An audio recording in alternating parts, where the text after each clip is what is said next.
Hello guys, welcome back to UK Firearms and Airguns. And I've noticed that on a couple of my videos I've got some comments about how do you actually field strip the Ap80, as there doesn't seem to be any videos on YouTube on how you actually field strip this rifle. So what I want to do today is I want to show you how to field strip an Ap80 and how to put it back together. So the first thing we do before we field strip any form of firearm, regardless if it's a rifle, a shotgun, a pistol, any form of firearm, is NSPs. And NSPs stand for normal safety precaution. Now, the first thing you need to do when you're doing NSPs, if the rifle has a magazine on, take the magazine off and check the top of the magazine to make sure there's no rounds in the magazine. Okay, for this particular scenario, as you can see, I have no magazine on the rifle. So what I'm going to do now is I'm going to take the safety off because I have to. Otherwise I can't cock the bolt. I'm going to pull the bolt back and I'm going to use the little notch in the safety lever to hold the bolt back. Now what I'm going to do is I'm going to look inside the rifle and I'm going to check the chamber to make sure that there's no rounds in the chamber. I'm going to check the bolt face to make sure there's no rounds on the bolt face, and I'm going to check inside the body to make sure there's no rounds in the body, and also the magazine well to make sure that there's no rounds in the magazine well. And I'm going to do that twice. So I'm going to go check here, check the body, check the bolt face, check the magazine well. I'm now happy that this rifle is clear and safe. Okay, so I'm going to release the bolt, and the first thing I'm going to do is I'm going to take the top cover off the rifle. Now, this rifle does actually strip a lot like the actual proper 7.62 AK-47. So if you're familiar in how you strip that, this should be quite familiar to you on how to strip the Ap80. First thing we're going to do though is, as you can see here, we've got the top cover and we've got a little button here. So I'm going to push the button in, like so, and I'm going to take the top cover off.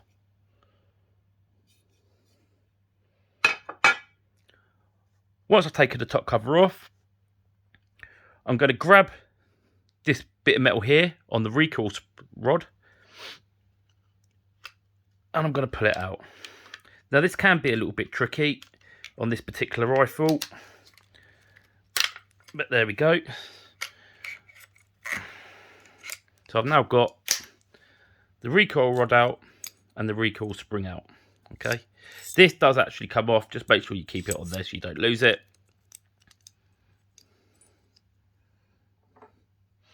And then what we can do is remove the bolt by simply pushing the bolt back. As you can see here, the hammer does provide a little bit of resistance to the bolt. So what I tend to do is I just push the hammer down a little bit until I get the bolt over the top of the hammer, and then pull the bolt all the way back. Pull the bolt all the way back, and then I can lift it out of place. He says. There we are.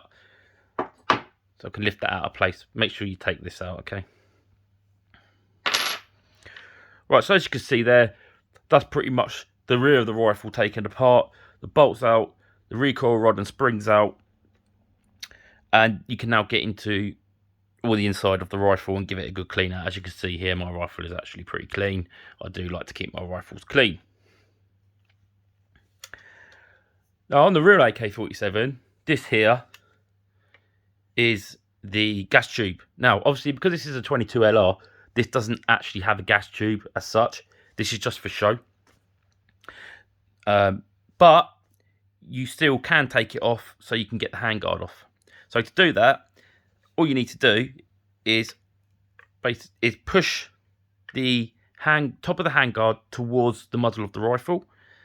This does provide a little bit of resistance because there is a spring in there. And then what we can do is remove the top of the handguard with the fake gas tube. You can get in there and clean it. When I brought this rifle, I did have to clean it because I don't think the owner before me ever actually did clean inside there, and it was a bit rusty. So that's just a bit of a point to note for you if you have one of these rifles.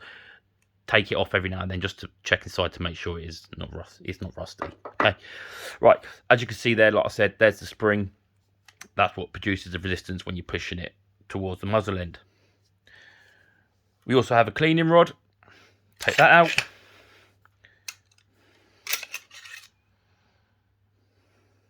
The cleaning rod does have threads on there.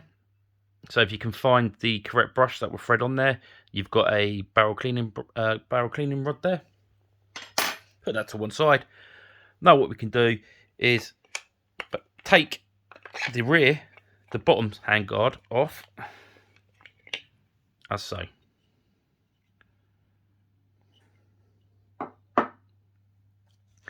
What this now allows us to do is actually get to the barrel, inspect the barrel, so we can check to make sure there's no surface rust on the barrel underneath the handguard. As you can see here, my one is in quite good nick. I don't have any rust on this rifle anywhere.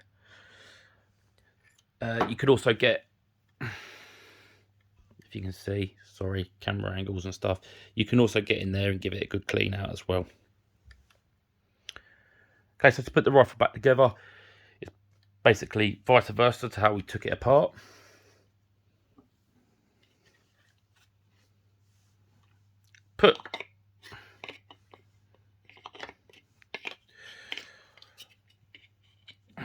Sorry, that can get in the way a little bit. Put the bottom handguard back on. Like so. You've got a metal clip up here. Push that back over the top of the over the top of the bottom handguard. That will now hold that in place.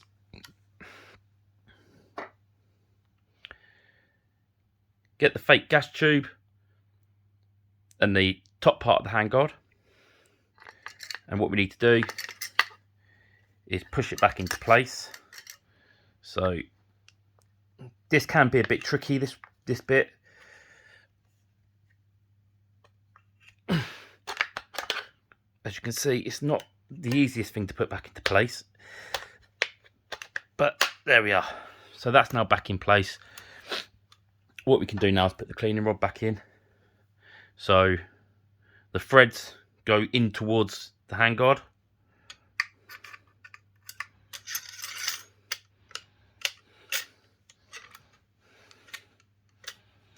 He says, there we are, from the hole, and that just slots back into place as so.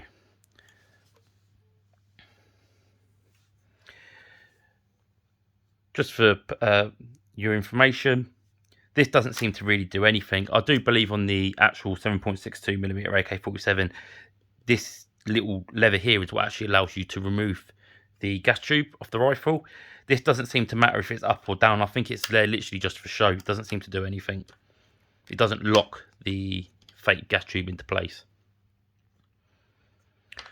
So then what we need to do is get your bolt. So you start from the rear, put it in there like that, he says. And what you can see here, you've got these little rails here, and these rails run along these little grooves here. So that's what you want to line those rails up with.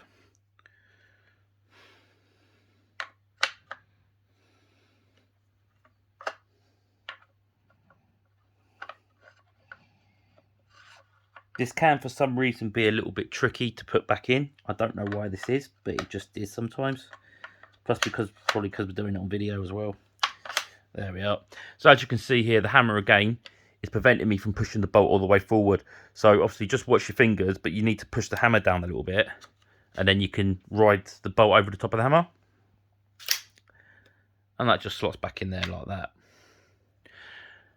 Now what we need to do is get this little rear catch, and we need to put this back in here. So this goes here. All right.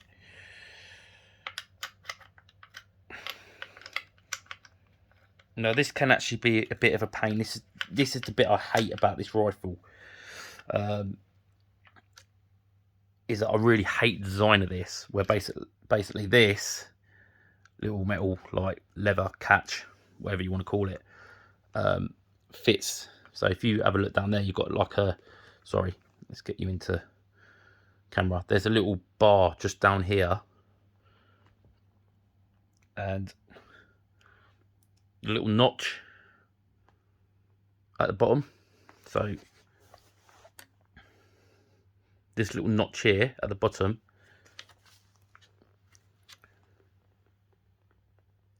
goes on that little bar at the bottom, not the top bar, the bottom bar. There's two bars in here. You've got one that holds the sling on, and then you've got the bottom bar for the sling as well, and that's what that goes onto, like so. And it's a bit annoying because it doesn't actually stay in place. You need to kind of keep it in there yourself.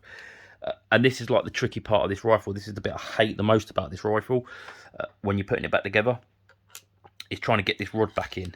So we're going to push the rod back in. As you can see there, look, that's come down again now. And then what we need to do now is push the recoil spring forward and basically slot it into this little catch thing, which, trust me, is easier said than done.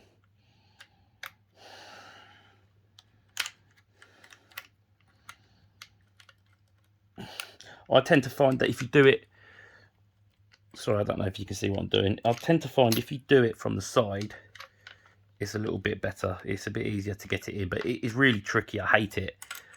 I mean, I've done this so many times, and it is a bit of a pain, to be honest with you, to do this. Maybe there's an easier way to do it, I don't know. Like I said, there's no videos to actually see how to strip one of these properly.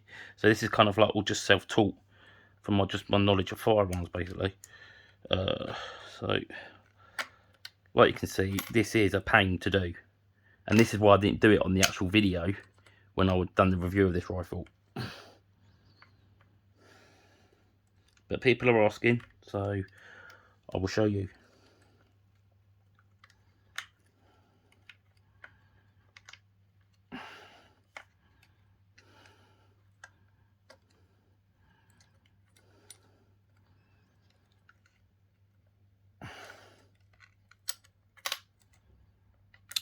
This is an absolute nightmare.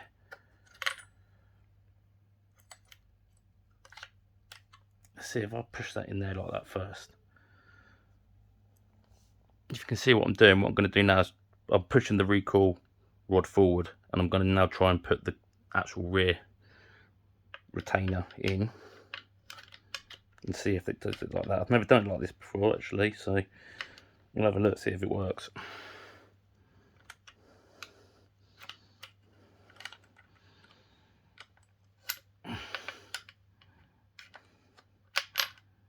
Oh, this is such a nightmare.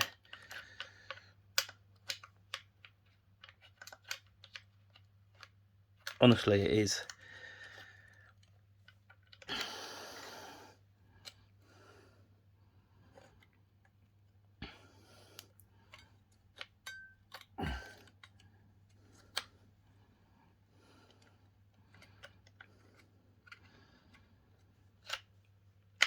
Come on.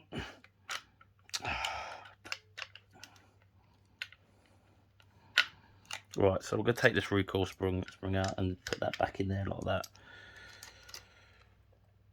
Honestly, this is such a horrible design. Because you want to be careful as well. You don't want to damage. You don't want to damage the actual recoil rod or spring. But it gives you such little room to move. Sometimes I'll get this in straight away. Sometimes, as it would do down on video, takes a bit of time and effort and just be a bit of a pain.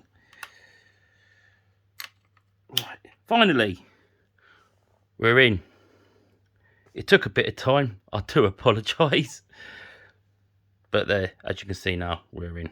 All right. So just to make sure that we are actually lined up properly. Just cock it a few times. As you can see, we're in. Like I said, that is the most pain in the butt part of actually putting this rifle back together. But we're now finally there.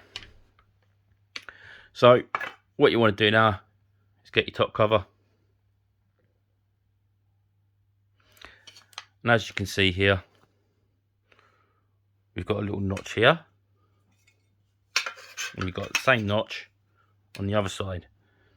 And you can see these little indentations in the top cover. They line up with those notches. Alright, so we're going to put that in there like that, and basically you just slide it on.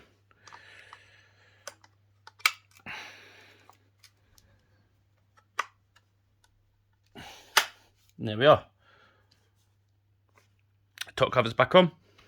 So what I want to do now is I'm just going to do a quick functions test. Bolt works. Safety catch works. Take the safety off. Shouldn't really do this with 22, but I only do this when I'm doing a functions test, just to make sure the trigger works as well. And there you go. That is how you field strip and put back together an AP80. So thank you for watching, and goodbye.